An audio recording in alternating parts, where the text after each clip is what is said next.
வெளிச்சம் டிவியுடன் இணைந்திருக்க பெல் ஐகானை பிரஸ் பண்ணுங்க. அண்ணன் தயாளன் அவர்களை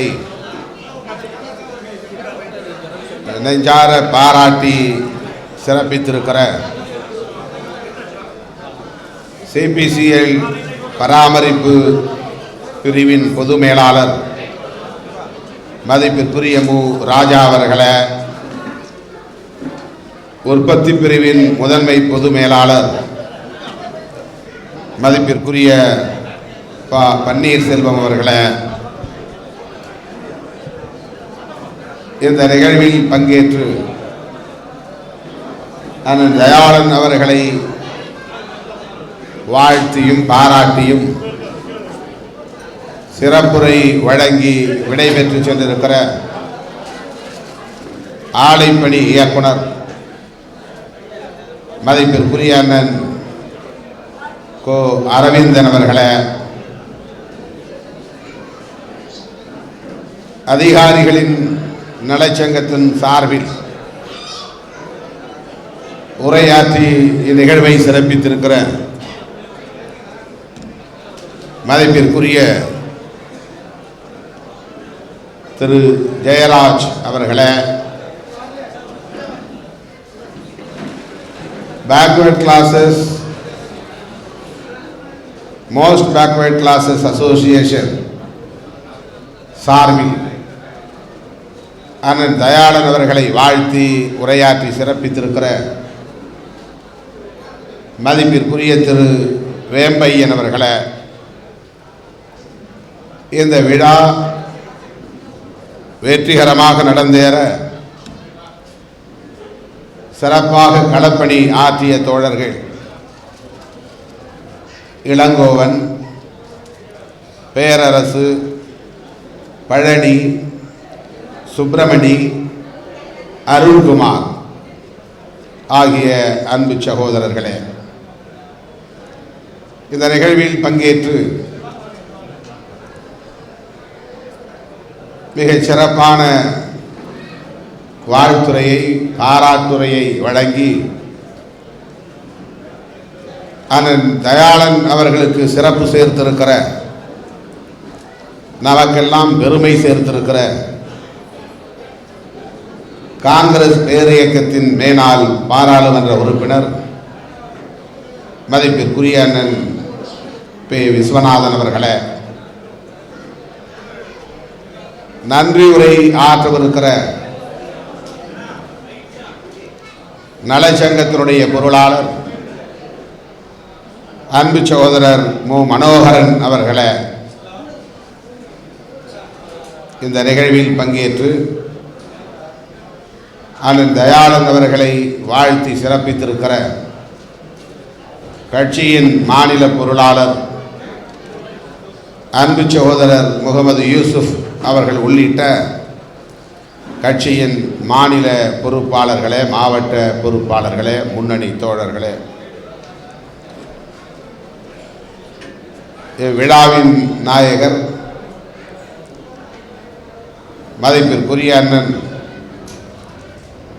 நலச்சங்கத்தினுடைய பொதுச் செயலாளர் மு. தயாளன் அவர்களை, அவருடைய அருமை துணைவியார் திருமதி சுமதி தயாளன் அவர்களை, பல்வேறு தோழமை சங்கங்களில் இருந்து வருகை தந்திருக்கிற தலைவர்களே, நெடுநேரமாக காத்திருக்கிற என் உயிரின் உயிரான விடுதலை சிறுத்தைகளே, உங்கள் அனைவருக்கும் என்னுடைய பணிவார்ந்த வணக்கத்தை தெரிவித்துக் கொள்கிறேன். அண்ணன் தயாளன் அவர்கள்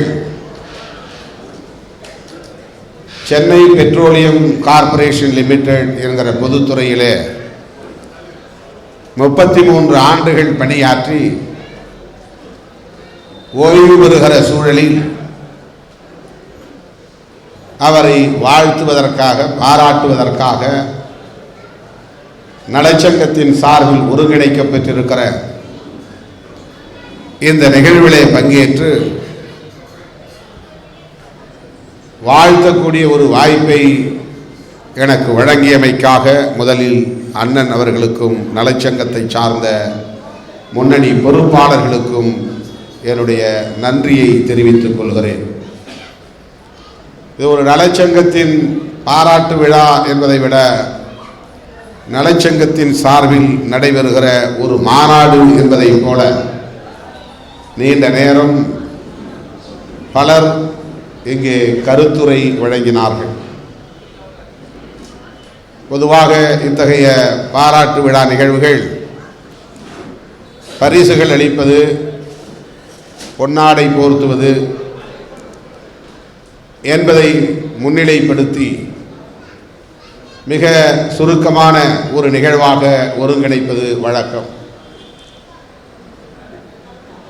ஆனால் இந்த நிகழ்வு ஏறத்தாழ 3.5 மணி நேரமாக நடைபெற்றுக் கொண்டிருக்கிறது. பேசிய ஒவ்வொருவரும் பல்வேறு கருத்துக்களை நம்மிடையே எடுத்துரைத்திருக்கிறார்கள். நடப்பு அரசியல் உள்ளிட்ட பல்வேறு கருத்துக்களை நம்மோடு பகிர்ந்து கொண்டிருக்கிறார்கள். ஆகவே இது அண்ணன் தயாளன் அவர்களுக்கு நடத்துகிற ஒரு பாராட்டு விழா என்பதை விட புரட்சியாளர் அம்பேத்கர் அவர்களின் கொள்கைகளை பரப்புகிற ஒரு மாநாடு என்று மகிழ்ச்சியோடு நான் பதிவு செய்ய விரும்புகிறேன். கடந்த சுமார் 10 ஆண்டுகளாக நான் அண்ணன் தயாளன் அவர்களை அறிவேன். பழகுவதற்கு இனிமையானவர், அனைவரையும் அரவணைத்து செல்லக்கூடியவர், பெயருக்கு ஏற்ப பொருத்தமான பண்பு நலன்களை கொண்டவர். தயாளன் என்று சொன்னால் ஆங்கிலத்திலே ஜெனரஸ் என்று சொல்லலாம், ஒரு பெருந்தன்மை என்று சொல்லலாம், பரந்த உள்ளம் என்று சொல்லலாம்,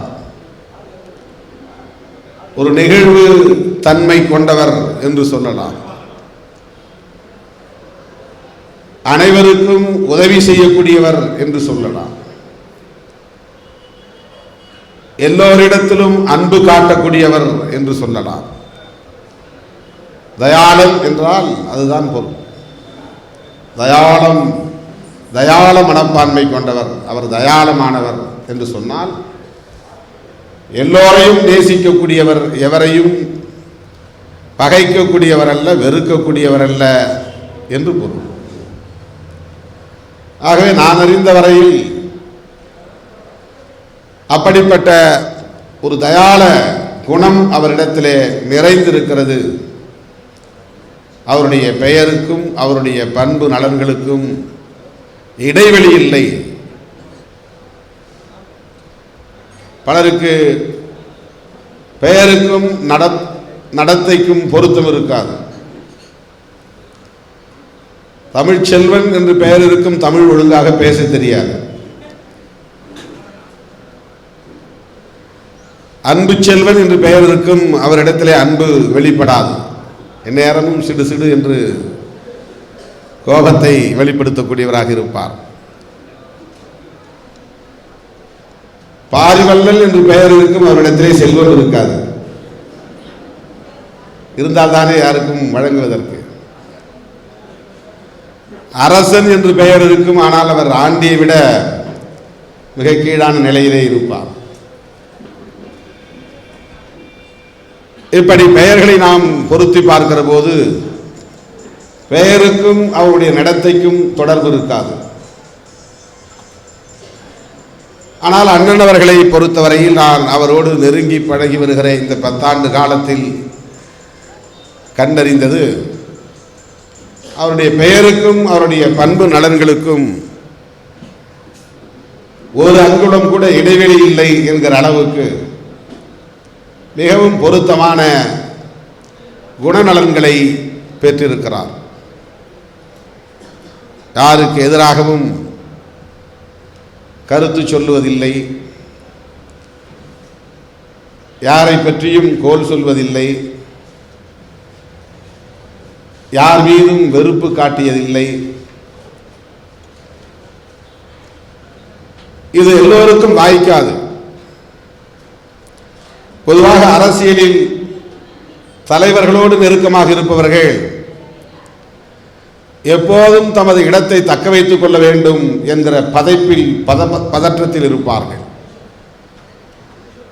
தலைவர்களோடு நெருக்கமாக இருப்பவர்கள் அந்த இடத்தை தக்க வைத்துக் கொள்ள வேண்டும். அந்த இடத்தை தக்க வைத்துக் கொள்ள வேண்டும் என்றால் அடுத்தவர்கள் மீது எப்போதும் ஏதாவது பழி சொல்லிக்கொண்டே, புகார் சொல்லிக்கொண்டே, இல்லாத பொல்லாததுகளை எல்லாம் இட்டுக்கட்டி சொல்லிக்கொண்டே இருப்பார்கள். ஏனென்றால் அப்போதுதான் தான் தலைவரின் மீது அக்கறையோடு இருக்கிறோம் என்று காட்டிக்கொள்வதற்கான ஒரு முயற்சி. மற்றவர்களைப் போல் நான் இல்லை என்று காட்டிக்கொள்வதற்கான ஒரு முயற்சி. தலைவருக்கு நான் நம்பிக்கையோடு இருக்கிறேன், வெளியிலே இப்படி எல்லாம் பேசுகிறார்கள், இவர் இப்படி பேசுகிறான் என்று சொல்வதன் மூலம் தலைவரின் நலனில் அக்கறை கொண்டிருக்கிறேன் என்று வெளிப்படுத்துவதற்கான ஒரு முயற்சி பலரிடத்திலே காணப்படுவதை நாம் அறிவோம். ஆனால் அண்ணன் தயாளன் அவர்கள் என்னோடு நெருங்கி பழக ஆரம்பித்த இந்த 10 ஆண்டு காலத்தில் யாரை பற்றியும் அவர் எந்த புகாரையும் சொன்னதில்லை. நானாக ஏதாவது கேட்டால் 1-2 தகவல்களை சொல்லுவார். என்ன நடந்தது, என்ன நடக்கிறது என்று கேட்டால் யார் மீதும் புகார் சொல்லும் நோக்கில் இல்லாமல் தகவல் வேண்டும் என்று கேட்கிற போது தகவல் சொல்வார். இது ஒரு நம்பகத்தன்மைக்கான அடையாளம். மற்றவர்களின் கைகளில் இருக்கிற அதிகாரத்தை பறிக்க வேண்டும், தான் அந்த அதிகாரத்திற்கு வர வேண்டும் என்கிற போட்டி அரசியல் களத்திலே ஏராளம் உண்டு. அப்படியெல்லாம் செயல்படாமல், சிந்திக்காமல், அப்படியெல்லாம் பேசாமல், தன்னுடைய குணநலன்களில் இருந்து மாறுபடாமல், தன்னுடைய இயல்புகளில் இருந்து மீறாமல், இன்றைக்கும் அதை தக்க வைத்துக் கொள்ளக்கூடிய வகையில், அந்த குணநலன்களை தக்க வைத்துக் கொள்ளக்கூடிய வகையில் செயல்படக்கூடியவராகத்தான் அண்ணன் தயாளன் அவர்களை நான் பார்க்கிறேன். அதற்காக நான் அவரை மனம் நிறைந்த மகிழ்ச்சியோடு பாராட்டவும் கடமைப்பட்டிருக்கிறேன். 33 ஆண்டு காலம் இந்த துறையிலே அவர் பணியாற்றி இருக்கிறார். 25 ஆண்டு காலம் அந்த சங்கத்தின் பொதுச் செயலாளராக தொடர்ந்து தேர்வு செய்யப்பட்டிருக்கிறார், செயல்பட்டு வந்திருக்கிறார் என்பது அவருடைய அணுகுமுறைகளுக்கு கிடைத்திருக்கிற வெற்றி என்றுதான் நான் பார்க்கிறேன். பொதுவாக நலச்சங்கங்கள் தலைவர்களின் அணுகுமுறைகளாலேயே படார் படார் என்று உடைந்து நொறுங்கும். அரவணைக்கு தெரியாத தலைமைகளால் நலச்சங்கங்கள் 1 2 ஆகும், 2 3 ஆகும். அரவணைக்கும் தலைமை உள்ள எந்த நலச்சங்கமும் பிளவுபடுவதில்லை, போட்டி நலச்சங்கம் உருவாவதில்லை. எனக்கு தெரிந்து அரசு துறைகளில், மாநில அரசு துறைகளில் பெரும்பாலும் நலச்சங்கங்கள் 2 3 இருக்கின்றன. பொதுத்துறை நலச்சங்கங்களில் கூட அப்படி நாம் பழைய நலச்சங்கம், புதிய நலச்சங்கம், போட்டி நலச்சங்கம் என்று அம்பேத்கர் பெயரில் பல சங்கங்கள் திடீர் என்று முளைப்பதை நாம் பார்த்திருக்கிறோம். 25 ஆண்டு காலம் ஒரு நலச்சங்கத்தின் பொதுச் செயலாளராக இருந்து மாறுபட்ட கருத்துள்ள தோழர்களை கூட அரவணைத்து அதை வெற்றிகரமாக வழிநடத்தியிருக்கிறார் என்று சொன்னால் அவருக்கு இயல்பிலேயே வாய்த்திருக்கிற அந்த மிகச்சிறந்த அணுகுமுறைதான் காரணம் என்று நான் சொல்ல கடமைப்பட்டிருக்கிறேன். ஒரு மனிதன் எப்போது வெற்றிகரமானவனாக விளங்குகிறார் என்றால் அவன் மிகச்சிறந்த அறிவாளியாக இருப்பதால் அவன் வெற்றி பெறுவதில்லை. மிகச்சிறந்த சாதி பின்புலம் உள்ளவனால் வெற்றி பெற்றுவிட முடியாது, அல்லது மத பின்புலம் உள்ளவனால் வெற்றி பெற்றுவிட முடியாது. மிகச்சிறந்த குடும்ப பின்புலம் உள்ளவன் தான் வெற்றி பெறுவான் என்பதெல்லாம் உண்மையில்லை. மிகச்சிறந்த உத்திகளை வகுக்கக்கூடியவன், மிகச்சிறந்த அணுகுமுறைகளை கொண்டவன் யாரோ அந்த அணுகுமுறைகளை, மிகச்சிறந்த அணுகுமுறைகளை கொண்ட நபர்கள் தான் வாழ்க்கையில் வெற்றி பெற முடியும். அப்ரோச், அணுகுமுறை தான் முக்கியமானது. பொருள் தேவையில்லை, வேறு எந்த பின்புலமும் தேவையில்லை. நல்ல அணுகுமுறைகளை கொண்டவர்களுக்கு எங்கேயும் இடர்பாடு இருக்காது, இடையூறு இருக்காது, தடைகள் இருக்காது. டோல்கேட் போனவுடனேயே அந்த கண்ணாடி குண்டுக்குள்ளே இருப்பவனை போய் மூஞ்சிலே குத்துவது போல் போகிறவனுக்கு வாழ்க்கையில் வெற்றியே கிடைக்காது. அவனை பார்த்து புன்னகைக்கிறவனுக்கு வெற்றி கிடைக்கும். உன் கையில் ஐடி கார்டு தேவையில்லை, ரெக்கமெண்டேஷன் லெட்டர் தேவையில்லை, என் வண்டிக்கு கட்டணம் கட்ட முடியாது என்று நினைக்கிறவன் அந்த கட்டணம் வசூலிக்கிறவனை பார்த்து புன்னகைத்தாலே அவன் விட்டு விடுவான். புன்னகை செயற்கையாக இருந்தால் அவனுக்கு தெரிந்துவிடும், அது இயற்கையாக இருக்க வேண்டும். ஆகவே சண்டை போட்டுதான் ஒன்றில் வெற்றி பெற முடியும். மசில் பவர், உடல் வலிமையை காட்டித்தான் வெற்றி பெற முடியும். மணி பவர், பண வலிமையை காட்டித்தான் வெற்றி பெற முடியும். பிரெயின் பவர், மைண்ட் பவர் என்று கிரிமினலாக சிந்திப்பதன் மூலம்தான் வெற்றி பெற முடியும். கிரிமினலாக சிந்திப்பதன் மூலம்தான், குறுக்கு வழியிலே சிந்திப்பதன் மூலம்தான் வெற்றி பெற முடியும் என்று நம்பினால் அது தவறு. ஒரு மனிதனுடைய வெற்றிக்கு மிக முக்கியமானது மேன்கைண்ட் என்பதுதான். பிற மனிதரோடு, சக மனிதரோடு உறவாடுகிற அந்த அணுகுமுறை தான் முக்கியமானது. என்னை பொறுத்தவரையிலே அண்ணன் தயாளன் அவர்கள் அப்படிப்பட்ட ஒரு நல்ல சிறந்த மனிதாபிமான, பிறரை நேசிக்கிற, எல்லோரையும் வளர்த்துவிட வேண்டும் என்று விரும்புகிற, ஊக்கம் தருகிற அணுகுமுறை அவரிடத்திலே இருப்பதால் தான் இந்த நலச்சங்கத்தை 25 ஆண்டு காலம் பொதுச் செயலாளராக பொறுப்பேற்று தொடர்ந்து வெற்றிகரமாக வழிநடத்தி வந்திருக்கிறார் என்று நான் மதிப்பீடு செய்கிறேன். எத்தனையோ தோழர்கள் இதிலே மாறுபட்ட கருத்துள்ளவர்கள் கூட இருக்கலாம், ஆனால் அவர்களையும் அரவணைப்பது. பொதுச் செயலாளராக இருப்பதால் மட்டுமே கம்பீரமாக இருக்க வேண்டும் என்று எண்ணி தலைக்கணமாக மாறுகிறவர்கள் உண்டு. தலைக்கணத்தோடு செயல்படுவதுதான் தலைவருக்கான அழகு என்று நம்புகிறவர்கள் உண்டு. அப்படி இல்லாமல் எல்லோரையும் மதிப்பது, எல்லோரையும் நேசிப்பது என்கிற அந்த அணுகுமுறை இருக்கிறதே, அவர்கள்தான் உலகத்தில் வெற்றியாளர்களாக, சாதனையாளர்களாக மிளிர்ந்திருக்கிறார்கள். அண்ணன் தயாளன் அவர்களுடைய பொது வாழ்க்கையாக இருந்தாலும், குடும்ப வாழ்க்கையாக இருந்தாலும் இன்றைக்கு வெற்றிகரமாக இருப்பதற்கு அவருடைய அணுகுமுறை காரணம் என்று நான் பெரிதும் சொல்ல கடமைப்பட்டிருக்கிறேன். அவருடைய மனைவி அவருக்கு ஒத்துழைப்பாக இருந்தார் என்பதை சொல்லி மனம் நெகிழ்ந்தார்.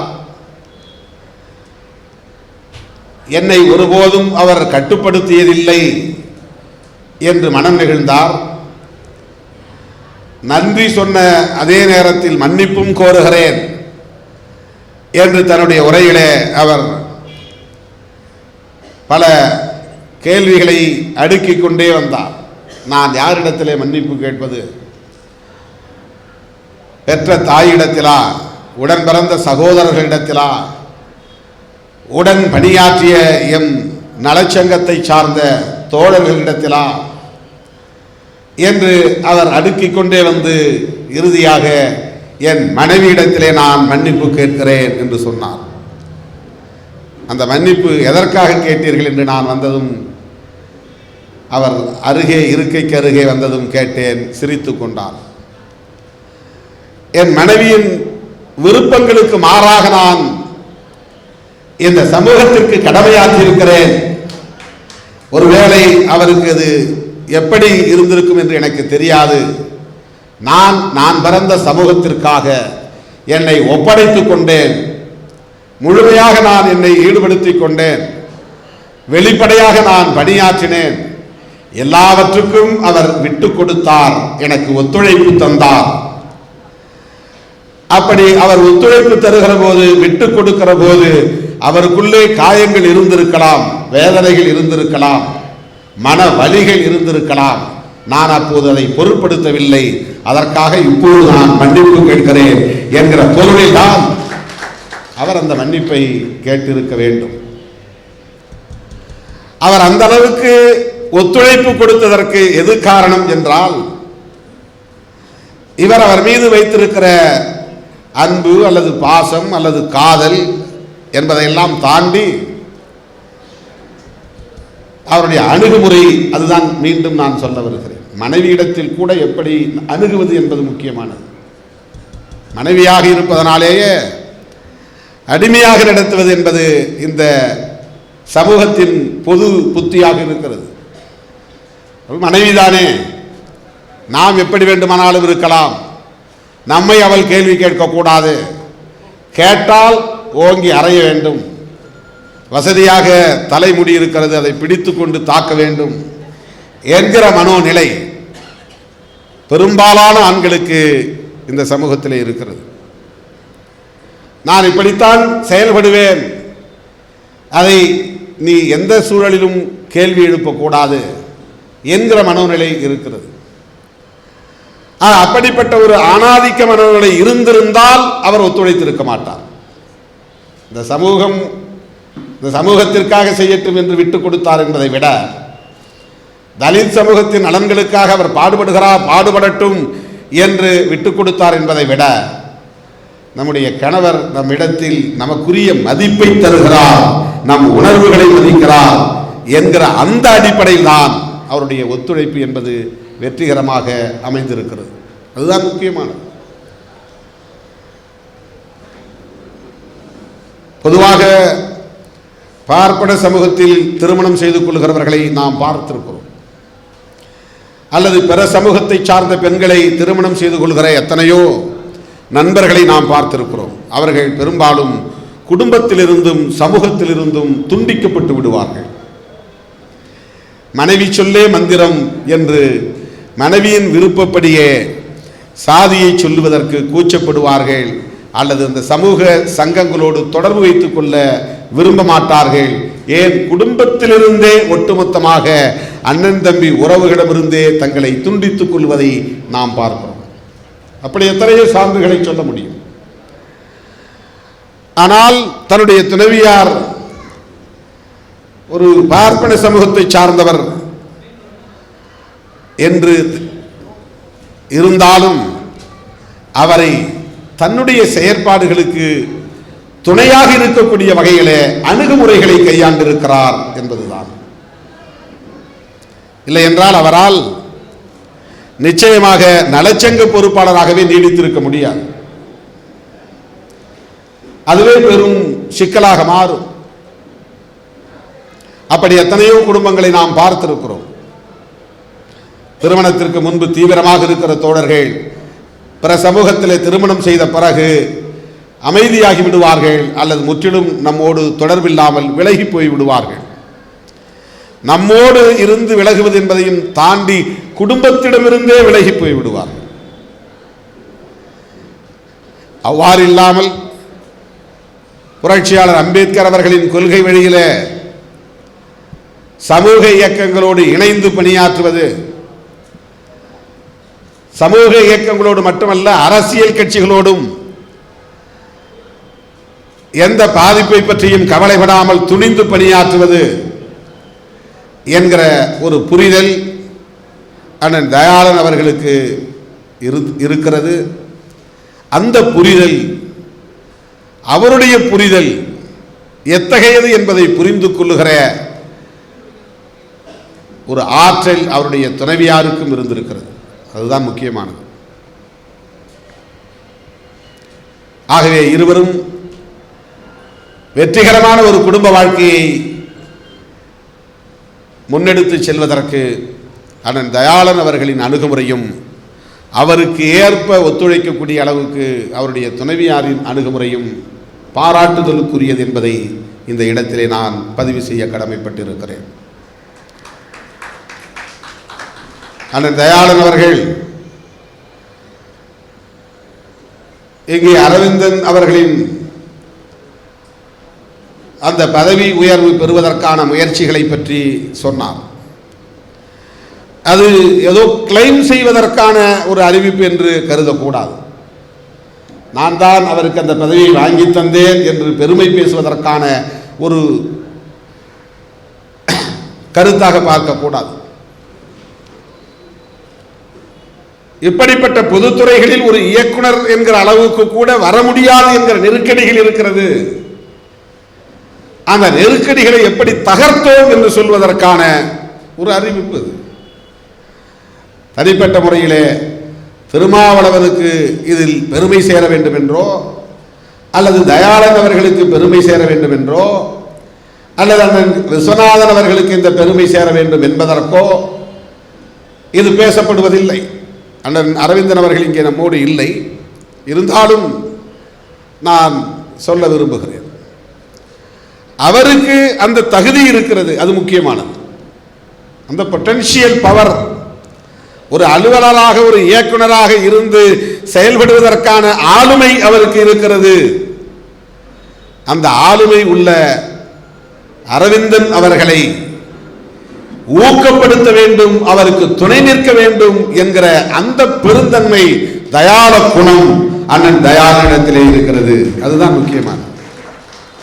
வேறு கூட நினைக்கலாம், நம்ம கூட இருக்கிற ஒரு ஃப்ரெண்டு தானே, என்ன இவர் டைரக்டர் ஆகிட்டா நாளைக்கு நம்மளை மதிக்க மாட்டார் அப்படின்னு நினைக்கலாம். இதுதான் 90% பேருக்கு இருக்கிற பொது பண்பு. சமமாக பழகிட்டு இருக்கிறோம், அதுவரையிலும் நண்பர். கொஞ்சம் எலிவேட் ஆகிற மாதிரியான நிலை இருந்தால் நமக்கு அவர் உளவியல் ரீதியாக பகையாக மாறிடுது, பிடிக்காது. நம்ம கூட இருக்கிற ஆள் கட்சியிலே பொறுப்பில் இருக்கலாம், உடனே அவருக்கு ஒரு எம்எல்ஏ போட்டியிடக்கூடிய வாய்ப்போ ஒரு எம்பி போட்டியிடக்கூடிய வாய்ப்போ வந்தால் அந்த வாய்ப்பை தந்த தலைவரும் எதிரி, களத்திலே போட்டியிடுகிற நபரும் எதிரி என்று நமக்கு ஆய்விடும். இது ஏன் நிகழ்கிறது என்பதை நாம் கவனிக்க வேண்டும். இது மனித இயல்பு, உலகம் முழுவதும் இருக்கிற மனிதர்களுக்கானது. இது குறிப்பிட்ட ஒரு தேசத்திற்கானதல்ல, குறிப்பிட்ட ஒரு சமூகத்திற்கானதல்ல. மனித இயல்பு. ஒரு எலிவேஷன், நம்மோடு களத்திலே இருப்பவர்களுக்கு ஒரு பதவி உயர்வு கிடைக்கிற போது நாம் எந்த அளவுக்கு அதை பெருந்தன்மையோடு எடுத்துக்கொள்வோம் என்பது மிக மிக சொற்பம். ஆனால் அந்த மிக மிக குறைவான எண்ணிக்கையுள்ள நபர்களில் ஒருவராக அதை பெருந்தன்மையோடு எடுத்துக்கொண்டது மட்டுமின்றி அவருக்கு எப்படியாவது அதை பெற்றுத்தர வேண்டும் என்று அவர் அதற்கான வாய்ப்பு யாருக்கெல்லாம் இருக்கிறதோ அவர்களையெல்லாம் சந்திக்க வேண்டும். ஒருவரை மட்டும் நம்பியிருந்தால் அந்த வேலை நடக்காது. திருமாவளவனை மட்டும் நாம் பயன்படுத்தினால் போதாது, விஸ்வநாதன் அவர்களையும் பயன்படுத்த வேண்டும், பணபாகலட்சுமி அவர்களையும் பயன்படுத்த வேண்டும். இன்னும் இன்னும் யார் யார் இருக்கிறார்களோ, வேணுகோபால் இருந்தாலும் அவரை பயன்படுத்த வேண்டும். இந்த சமூகத்தில் யாரெல்லாம் அந்த வலிமை பெற்றிருக்கிறார்களோ அவர்களை பயன்படுத்த வேண்டும். இவர்களெல்லாம் பயன்படுத்துவதற்கு காரணம் ஒரு தலைவரின் மீது நம்பிக்கை இல்லை என்கிற பொருளில் அல்ல, அந்த ஒரு நபர் அந்த பதவிக்கு வந்தாக வேண்டும் என்கிற எதிர்பார்ப்பு தான் முக்கியமான. திரு அரவிந்தன் அவர்கள் இயக்குனராக வேண்டும் என்பதுதான் அதில் உள்ள முனைப்பு. ஆகவே இந்த சங்கத்தின் பொதுச் செயலாளராக இருந்த நிலையில் திரு அரவிந்தன் அவர்களை இயக்குனராக்க வேண்டும் என்பதற்காக அவர் எடுத்துக்கொண்ட முயற்சி இருக்கிறதே, அந்த முயற்சி வெறும் நண்பருக்கான முயற்சி அல்ல, அல்லது வெறும் நலச்சங்கத்தின் வெற்றியாக பதிவு செய்ய வேண்டும் என்பதற்கான முயற்சி அல்ல. அது புரட்சியாளர் அம்பேத்கரின் கொள்கை புரிதலில் இருந்து அவருக்கு கிடைத்திருக்கிற ஒரு பண்பு, வளர்ந்திருக்கிற பண்பு. அதிலே எங்களை போன்றவர்கள் எங்களால் ஆன, அந்த இடத்திலே இருப்பதனால் எங்களால் ஆன பணிகளை செய்தோம், அவ்வளவுதான். நானோ அண்ணன் விஸ்வநாதன் அவர்களோ அந்த களத்தில் அண்ணன் தயாளன் அவர்களின் முயற்சிக்கு ஒத்துழைப்பு நல்கினோம் என்றால் அது முழுமையாக திருமாவளவனுக்கே உரியது என்று கிளைம் செய்வதற்கான ஒரு கருத்தாக பார்க்க வேண்டாம். அண்ணன் தயாளன் அவர்களின் முயற்சி எத்தகையதாக இருந்தது என்பதுதான் இந்த இடத்திலே நாம் நினைவு கூற வேண்டிய அல்லது பாராட்ட வேண்டிய, வாழ்த்த வேண்டிய ஒரு சிறப்பு கூறாக நான் பார்க்கிறேன். அண்ணன் தயாளன் அவர்கள் இன்னும் பல சிறப்பு இயல்புகளுக்கு சொந்தக்காரர், பாராட்டுதலுக்கு உரியவர், போற்றுதலுக்குரியவர். நேரமில்லை. இளம் வயதிலேயே குழந்தையாக இருக்கிற போதே தந்தையை இழந்தவர் என்பது இன்றைக்குத்தான் தெரியும். தாயின் பாசத்தில், தாயின் அரவணைப்பில் வளர்ந்தவர், உடன் பிறந்த சகோதரர்களின் அரவணைப்பில் வளர்ந்தவர். பிற சமூகத்தை சார்ந்த ஒரு மனைவியை பெற்று குடும்ப வாழ்க்கையையும் பொது வாழ்க்கையையும் வெற்றிகரமாக நடத்தி கொண்டிருப்பவர். அதிலே பொதுத்துறையிலே பணியாற்றி இன்றைக்கு அவர் ஓய்வு பெறுகிறார் என்று சொன்னால் அவர் அடுத்து என்ன செய்ய போகிறார் என்கிற கேள்வி எழுவது இயல்பு. அவருக்கு இன்று இருக்கிற அரசியல் புரிதல், அவருக்கு உள்ள சமூக மாற்றத்தின் மீதான நம்பிக்கை, இதுதான் அவரின் எதிர்காலத்தை தீர்மானிக்கப் போகிறது. நானோ நீங்களோ சொல்லுவதிலிருந்து அவர் ஒரு முடிவை எடுக்கப் போவதில்லை. ஒவ்வொருக்கும் அப்படித்தான். நீங்கள் எல்லாம் இன்று என்னோடு நிற்கிறீர்கள், என்னோடு கைகோர்த்து பணியாற்றுகிறீர்கள் என்று சொன்னால் அது என்னுடைய உரைதான் காரணம், என்னுடைய உழைப்பு தான் காரணம் என்று நான் முடிவுக்கு வர மாட்டேன். உங்களுக்குள் இருக்கிற, உள்ளூர புரிந்திருக்கிற உணர்வுதான் முக்கியமான காரணம். அதுதான் உங்களை இயக்குகிறது, அதுதான் உங்களை என்னை நோக்கி தள்ளுகிறது, என்னை உங்களை நோக்கி தள்ளுகிறது.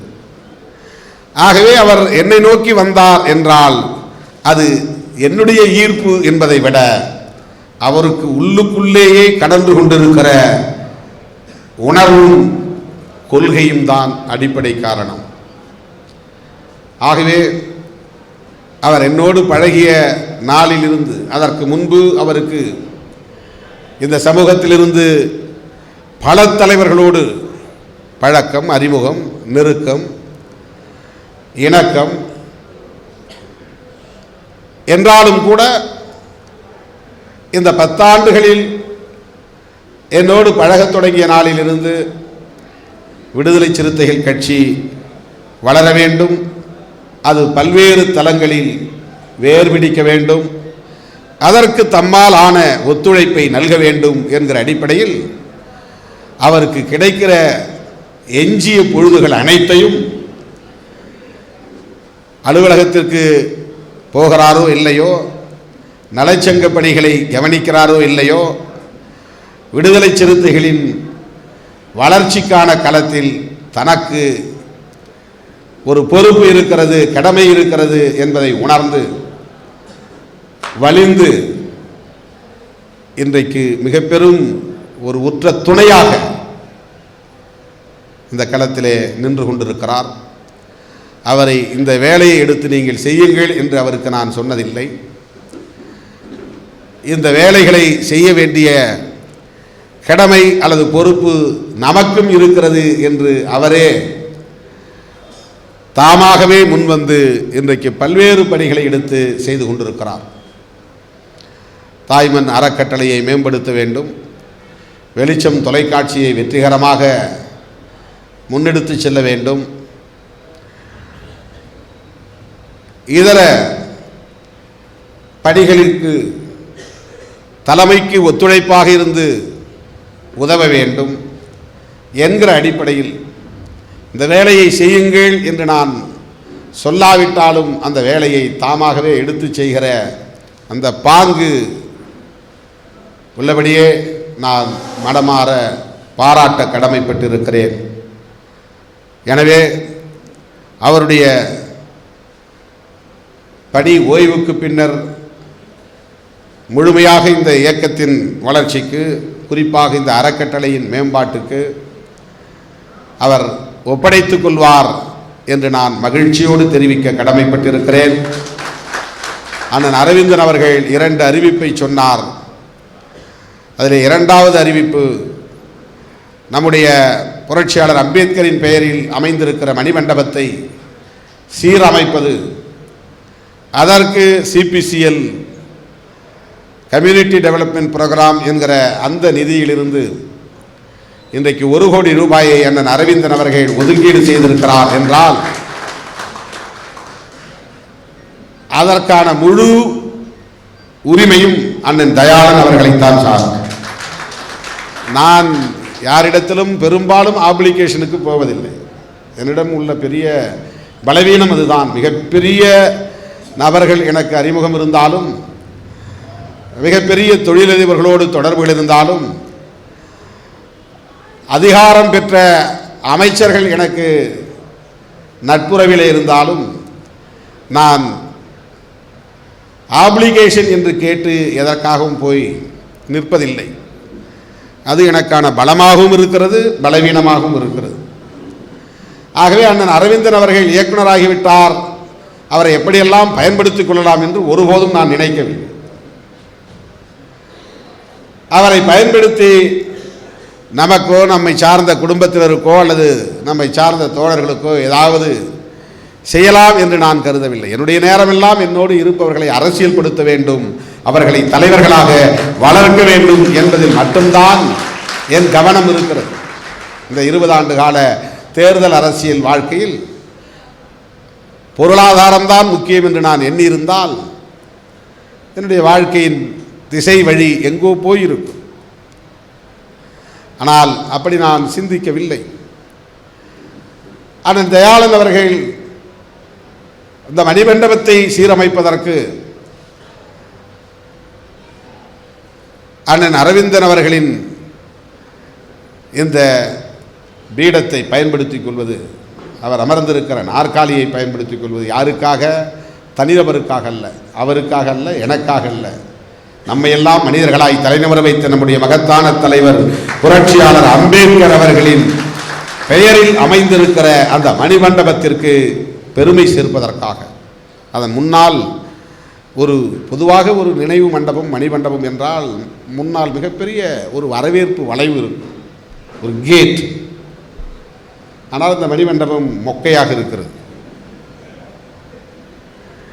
புரட்சியாளர் அம்பேத்கர் என்றால் உடன் நினைவுக்கு வருவது பௌத்தம், புத்தர், அதுதான். அதற்கு பிறகுதான் மற்ற எல்லாம்.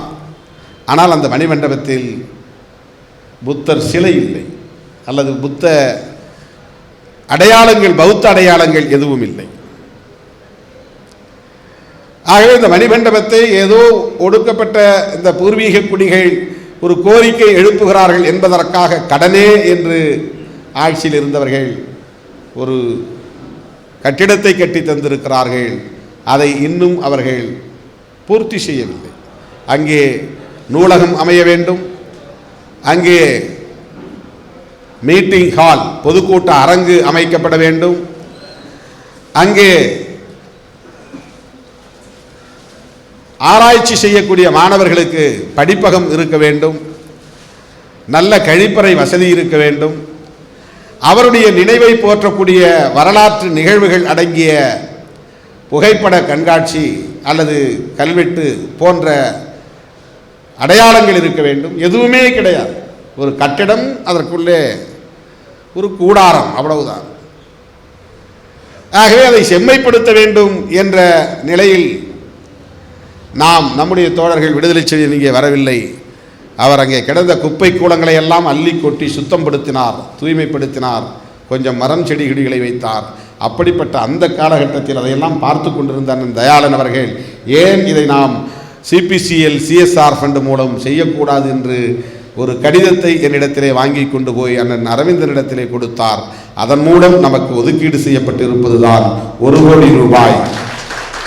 அதிலே அண்ணனிடத்தில் நான் சொன்னேன், பௌத்த விகார் எப்படி வரவேற்பு வளைவு பெற்றிருக்கிறதோ அப்படி ஒரு வரவேற்பு வளைவை அங்கே நாம் அமைக்க வேண்டும். மிகச்சிறந்த ஒரு கௌதம புத்தரின் சிலையை அங்கே வெண்கல சிலையை நாம் நிறுவ வேண்டும். அவர் நூலகத்தை நாம் அமைக்க வேண்டும். அதற்கு அந்த நிதியை முழுமையாக நாம் பயன்படுத்துவோம் என்று சொல்லியிருக்கிறேன். இப்படி புரட்சியாளர் அம்பேத்கரின் கொள்கைகளை பரப்புவதற்கான சிந்தனைகளோடு 33 ஆண்டு காலம் அந்த துறையிலே பணியாற்றி கொண்டிருந்த நிலையில் 25 ஆண்டு காலம் அந்த நலச்சங்கத்தின் மூலம் ஏராளமான உதவிகளை செய்து ஏழை எளிய மக்களுக்கு உதவிகளை செய்து பணியாற்றி வந்த அண்ணன் தயாளன் அவர்கள் தாய்மண் அறக்கட்டளையை மேம்படுத்தவும் வெளிச்சம் தொலைக்காட்சியை மேம்படுத்தவும் தன்னை முழுமையாக ஒப்படைத்துக் கொள்வார் என்று நான் பெரிதும் நம்புகிறேன். நலச்சங்க தோழர்களுக்கு அண்ணன் வணங்காமுடி உள்ளிட்ட பழனி உள்ளிட்ட தோழர்களுக்கு நான் சொல்லிக்கொள்ள விரும்புகிறேன். ஜெயலலிதா அம்மையார் இல்லை என்றதும் அரசியலிலே ஒரு வெற்றிடம் ஏற்பட்டிருக்கிறது என்றார்கள். இன்றைக்கு அண்ணன் ஓய்வு பெறுவதால் உங்கள் நலச்சங்கத்தில் ஒரு வெற்றிடம் ஏற்பட்டிருக்கிறது. சிபிசிஎல் என்கிற அந்த நிறுவனத்தில் ஒரு ஆளுமை வாய்ந்த தலைமை வேண்டும், தேவை. அந்த வெற்றிடத்தை நிரப்பக்கூடிய வகையில் எல்லோருக்கும் தொண்டு செய்ய வேண்டும் என்கிற தூய உள்ளத்தோடு நிர்வாகமும் மதிக்கக்கூடிய வகையில் நிர்வாகத்தோடும் இணக்கமாக தொழிலாளர்களோடும் இணக்கமாக தொடர்ந்து நீங்கள் இந்த சங்கத்தை வெற்றிகரமாக முன்னெடுத்து செல்ல வேண்டும். அண்ணன் தயாளன் அவர்கள் இல்லை என்றாலும் அவர் இருந்தபோது எப்படி வெற்றிகரமாக இயங்கியதோ அதை போல இந்த நலச்சங்கம் வெற்றிகரமாக தொடர்ந்து இயங்க வேண்டும் என்று மனமாற வாழ்த்தி அண்ணன் தயாளன் அவர்களுக்கும் அவருக்கு உற்ற துணையாக இருந்து இன்றைக்கும் ஊக்கப்படுத்தி வருகிற அவருடைய அருமை துணைவியாருக்கும் லட்சோபலட்சக்கணக்கான விடுதலை சிறுத்தைகளின் சார்பில் என்னுடைய வாழ்த்துக்களை தெரிவித்துக் கொள்கிறேன். தலைமையகத்தின் சார்பில் என்ன செய்ய போகிறீர்கள் என்று நான் தம்பிகளை பார்த்து மதியம் கேட்டேன். கேட்ட ஒரு சில மணி நேரத்தில் ஆளுக்கு 500 ரூபாய் என்று காசு சேர்த்து வசூலித்து அரை சவரன் அவருக்கு நினைவாக ஒரு கணையாழியை வழங்கிய தம்பிகளையும் இந்த நேரத்தில் நான் பாராட்டி இந்த சிறப்பான ஏற்பாடுகளை செய்த நலச்சங்க தோழர்களை வாழ்த்தி வாய்ப்புக்கு நன்றி கூறி விடைபெறுகிறேன். நன்றி, வணக்கம்.